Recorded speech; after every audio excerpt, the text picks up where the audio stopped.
You want some food, buddy? Alright, I'll feed you, but after I finish this script. Alright, fine, I'll feed you now.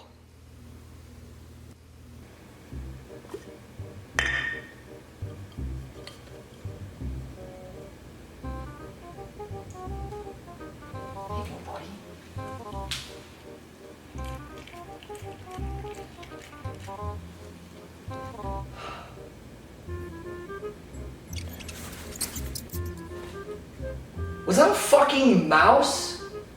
Why in the world would there be a mouse in my house? Oh shit, I completely forgot to feed Blackjack!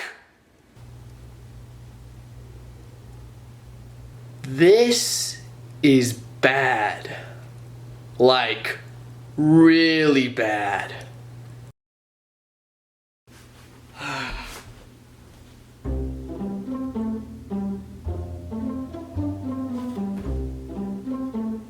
Okay, he's gotta be here somewhere.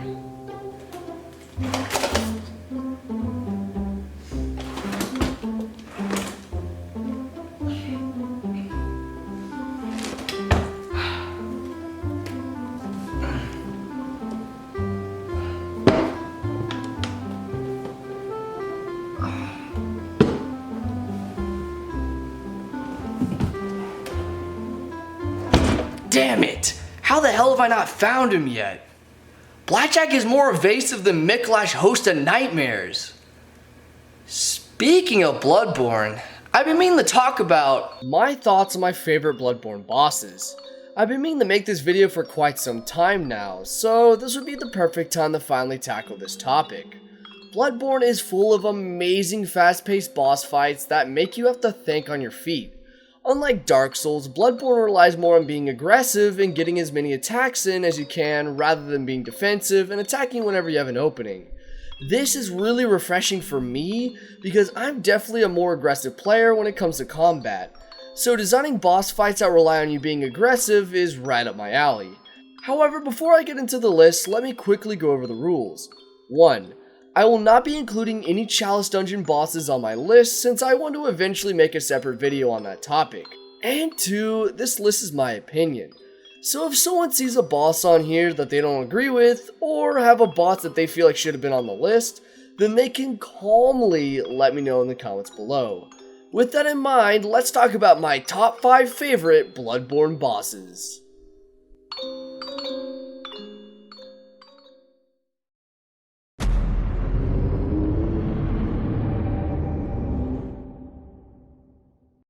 At first, I wasn't sure whether or not I wanted to include this boss on my list, because there's another boss that I like just as much as this one.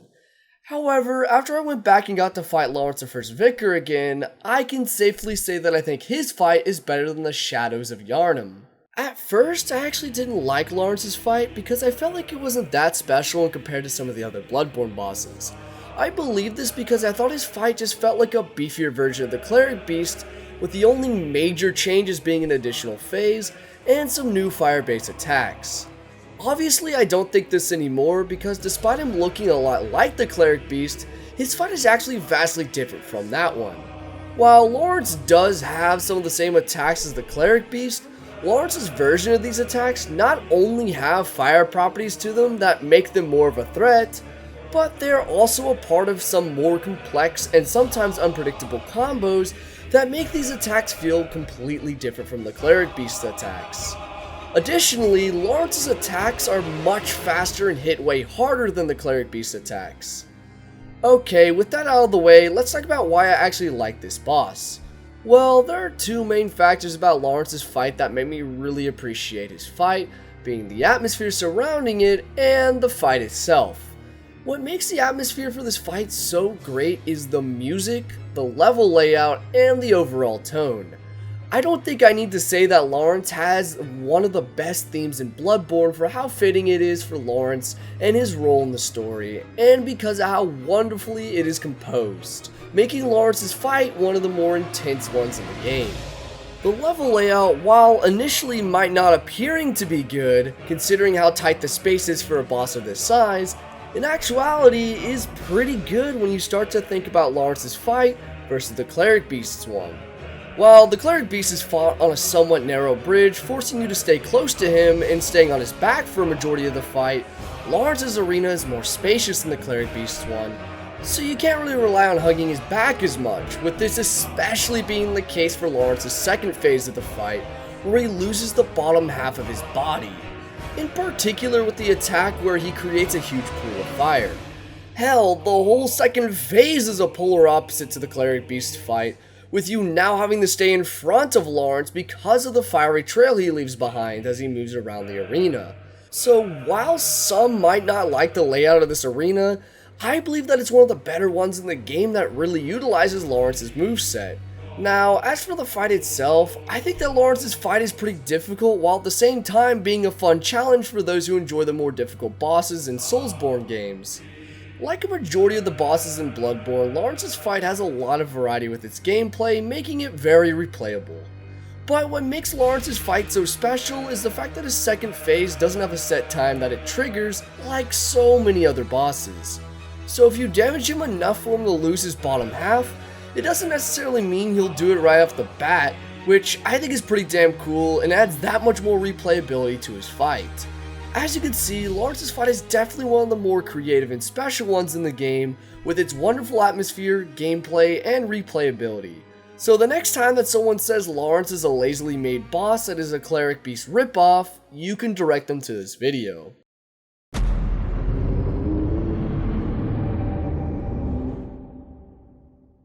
Okay, this next boss is one of the most enraging ones I fought in Bloodborne. Because it's such an early boss, I was still learning how Bloodborne worked, and wasn't quite that good at the game yet. For me personally, I always really love when bosses throw you straight into the slaughter and don't hold back. And that's exactly what Father Gascoigne's fight does. Probably one of the most memorable bosses for me personally, Father Gascoigne is another one of those super iconic Soulsborne bosses, because he's what I call a blockade boss, meaning that this boss is designed to intimidate people who are not dedicated to Soulsborne-like games. Typically, people who don't want to put the work in and get better at the game and think it's too hard usually quit playing whenever they encounter these blockade bosses. However, that has nothing to do with what I personally enjoy about Father Gascoigne. That would be the massive variety in his gameplay, the atmosphere, and his lore. Father Gascoigne's gameplay is some of the best gameplay in all of Bloodborne in my opinion, because I personally enjoy the hunter fights more than the beast ones because of how much smoother they are. I'm looking at you, Dark Beast Parl. Being a 3-phase boss, each one of Father Gascoigne's phases feel completely different from each other, offering more complex and creative gameplay. Not only does each phase of the fight feel different from one another, but it also tells a story. To give context, Father Gascoigne has gone mad from being a hunter and has just killed his wife. As you fight him, you see him get more and more savage until he completely transforms into a literal beast in his final phase. What makes this even more special is there's an item that you can get from his daughter called the Music Box that if you use it during his fight can cause him to stop attacking you and briefly cause him to remember who he is. If you use the Music Box in his first phase, he'll stop fighting for a long time. But if you use it in the third phase, he'll only stop fighting you for a little bit and will scream in pain.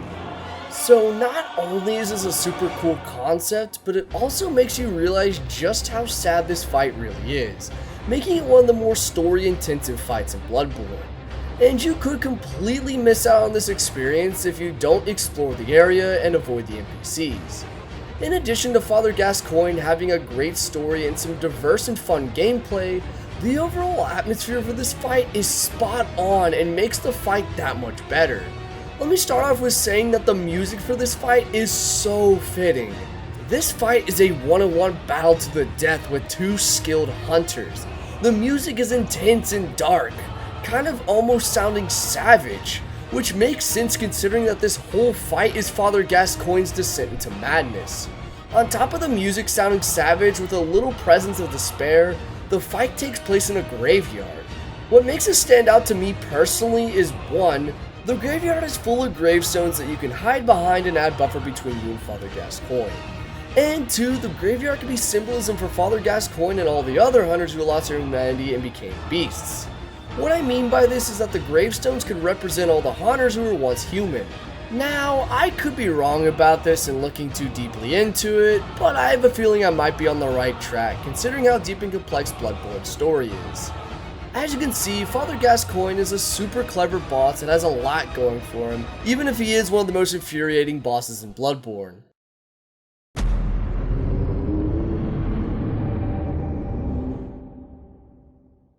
Out of all the bosses on this list, this one is probably the most special one, not because I like it the most or think its fight is revolutionary, but because of his role in the story. Throughout most of the game, he is there by your side trying to help you each step of the way. So when it comes to the end of the game, and depending on what choice you make, you'll be forced to fight your old friend, Gurnam the First Hunter. Gurnam's fight does everything right from having fun and intense gameplay to having a wonderful atmosphere. Let me start by talking about Gurnam's gameplay because there's quite a bit to say about the actual fight and why I like it as much as I do.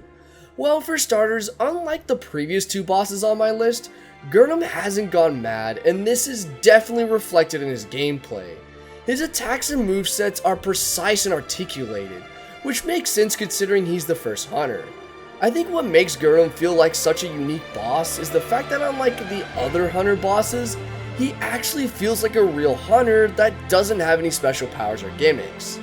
Well, for the most part anyway. I mean, he does have that one attack that's unique to him, but other than that, it feels mostly like you're fighting another person and not like you're fighting a boss. The closest thing I can relate to him is the Half-Life Spear the Church boss from Dark Souls 3. If you don't know about this boss, without spoiling too much about it, it essentially is another player that becomes a boss in another person's playthrough. What I'm trying to say is that I like Gurnam's fight because it feels like I'm not fighting a boss that cycles through the same movements and attacks, but rather an actual person who adapts to your playstyle. Of course this isn't the case, but because you and Gurnam are on the same playing field, and he doesn't transform into something else or have unique special attacks, excluding that one explosion attack, he feels very unique and memorable. One of my favorite things about this fight is the fact that Gurnam uses a hunter's gun and can parry you if you're not careful, which is really interesting to see considering that none of the other hunter bosses use guns besides Lady Maria. Also, I love the arena where you fight Gurnam.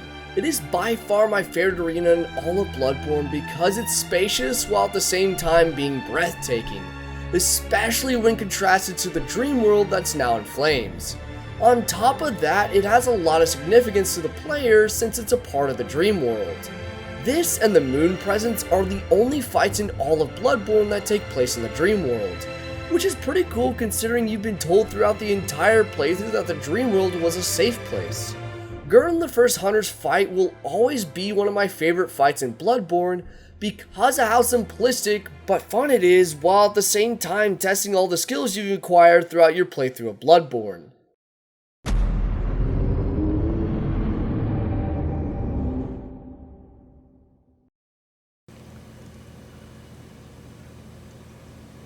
Aha! There you are! Damn it! Well, I guess I'm gonna have to get him out one way or another. I know what to do.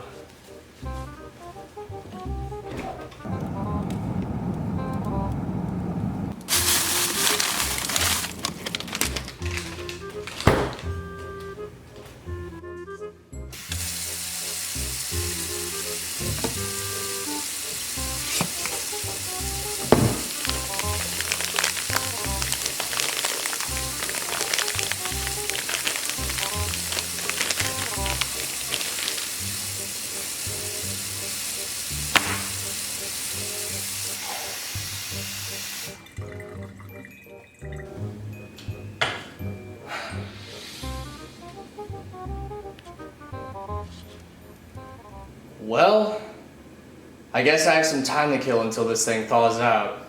Now would be a really good time to continue my Bloodborne list. So I was at my second favorite boss from Bloodborne. Right. So I was just about to talk about how much I love the fight with Lady Maria of the Astral Clock Tower. I honestly don't even know where to start with Lady Maria. I mean, she is such a well-designed boss that there is so much I could talk about with her fight. But I think to start out, I should talk about the gameplay and why it's my favorite in all of Bloodborne. For starters, like Father Gascoigne, Lady Maria has 3 unique phases that each add new and more complex combos and attacks. However, what makes Lady Maria's phases feel different and are more interesting for me personally is the fact that her fight stays relatively the same, but all of her old attacks get stronger while at the same time getting new attacks and combos. On top of the fact that her 3rd phase, while being short-lived, has all of her old attacks with even more range and power on top of even more new attacks, which is not the case for Father Gascoigne, considering that he loses all of his old attacks in his 3rd phase, which makes sense for his fight and story. However, I personally like seeing the Soulsborne boss getting harder, but not blindsiding you with all new combos, but rather getting a few new attacks with even stronger old ones. What makes Lady Maria's fight so good and memorable is of course her fun and engaging fight, but it also has to do with the fact that while you're fighting her other phases, you get significantly better at her earlier ones. What I mean by this is that since her 2nd and 3rd phases have stronger versions of attacks from her 1st phase, you're not only getting more experience and getting better at her current phase, but you're also getting better at her 1st phase, making it so you don't have to grind her earlier phases for as long as some other bosses that have extremely different phases. Let me clarify that there's nothing wrong with having phases that completely change a boss. Hell, I prefer bosses like this if they're done right.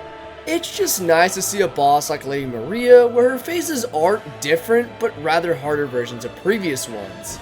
In addition, I am a huge fan of how Lady Maria gets her power.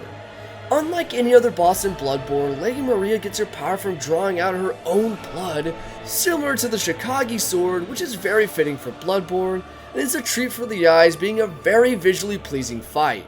Even though it can be seen as grotesque to some, I think that her attacks are some of the best looking ones in Bloodborne, and all of her attacks each have their own unique reads that can make it very easy to tell which attack she's about to use, unlike some other bosses from the Soulsborne series. Speaking of visuals, Lady Maria's arena is definitely one of the more interesting ones, taking place inside a clock tower that is the last blockade before facing off with the final boss of the Bloodborne DLC, the Orphan of Kos. The clock tower is a great arena for being spacious and not having any weird camera issues like some other Bloodborne bosses. I'm looking at you, blood-starved beast! While at the same time having great details and nuances that make it feel more like an actual place instead of it just being a boss's arena. And what I think is especially cool about Lady Maria is that you fight her right after you kill the living failures, a failed attempt to recreate the Celestial Emissary, which Lady Maria has a direct role in. Also, interestingly enough, right after you kill the Celestial Emissary, you can immediately fight Abrides, Daughter of the Cosmos, which I don't think was a coincidence. This is a cool detail that can easily be overlooked if you don't know anything about Lady Maria's lore, or Bloodborne story as a whole. Overall, Lady Maria's fight is one of my favorite ones in the game because how fun it is, how unique of a boss she is, and because her fight, in my opinion, is one of the most polished ones in Bloodborne.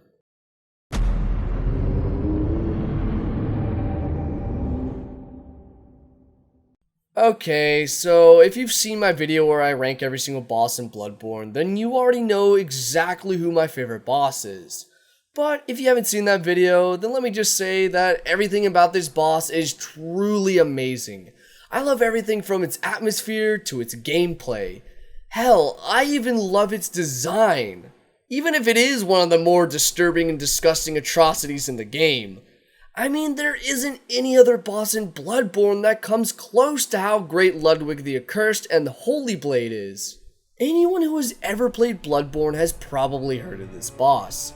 Hell, even if you haven't played Bloodborne, you've probably heard of this boss because of how infamous he is. Because so many people have talked about how great this boss is, I will try my best to not be redundant and regurgitate what other people have said about him.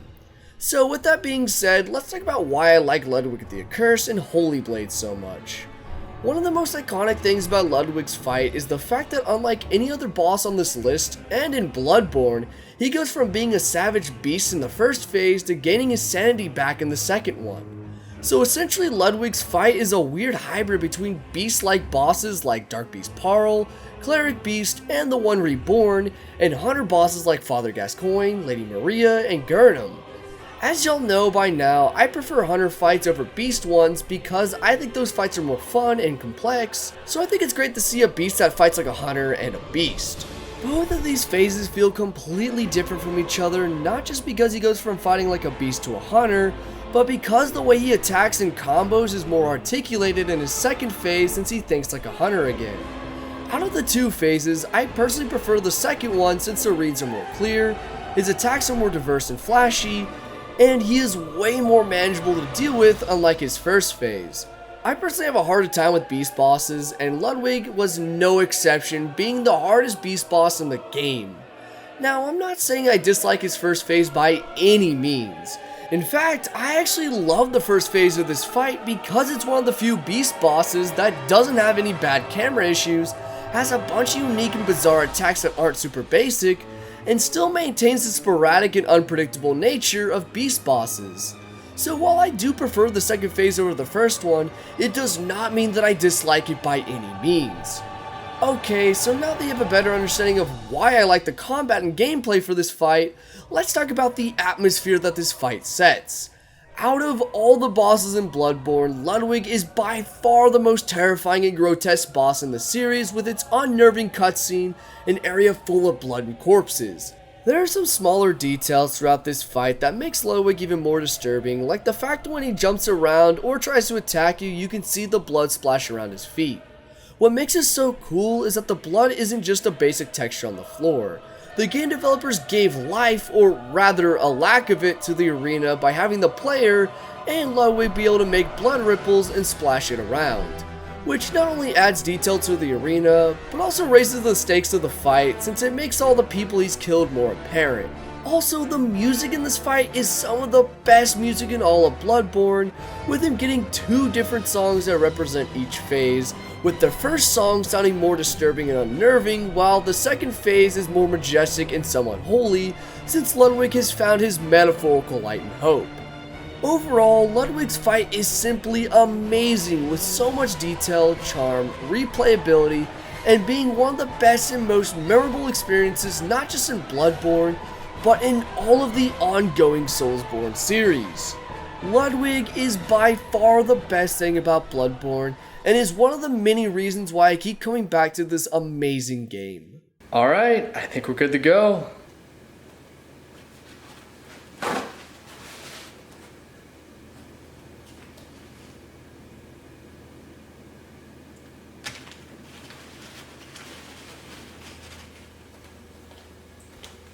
Here you go, buddy.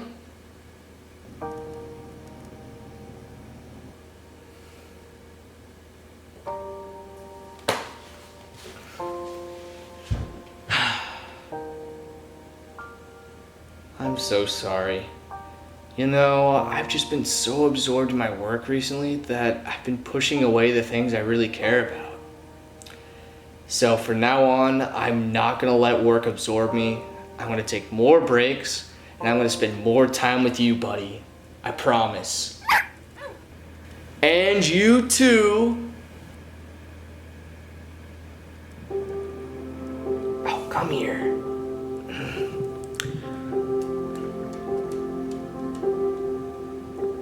Alright, I'll give you some attention too, buddy.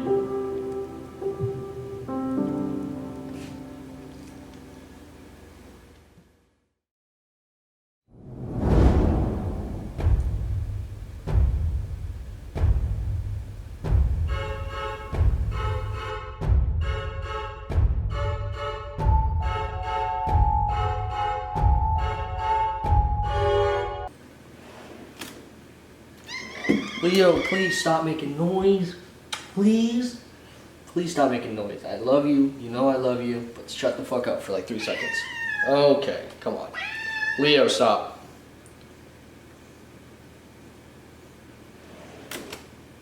Oh my god.